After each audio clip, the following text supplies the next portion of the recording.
Guys, kalau badan korang tu selalu lemah, cepat penat, korang boleh konsum Pure Honey Shilajit bentuk stick macam ni dengan packaging yang mudah untuk korang simpan dan juga cantik guys. Okey, dalam ni sudah lengkap dengan 30 sachet, so lengkap untuk 1 bulan. Korang ambil satu untuk setiap hari bentuk macam ni. Dalam ni sudah ada Shilajit, honey, ashwagandha dan juga saffron. Bayangkan betapa banyak khasiat korang boleh dapat dalam paket macam ni. Alright, nak konsum dia pun sangat mudah. Korang buka ni, korang boleh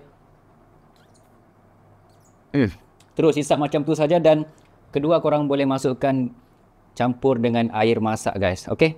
Manis sebab ada madu ya guys. Okey. Korang boleh gaulkan sekali terus air macam ni. Bismillahirrahmanirrahim. Aku duduk sekejap. Aku rasa better lagi korang terus makan macam ni, ataupun boleh tambah air lah. Tapi kalau boleh air tu kurang sikit supaya korang dapat dia punya manis madu tu.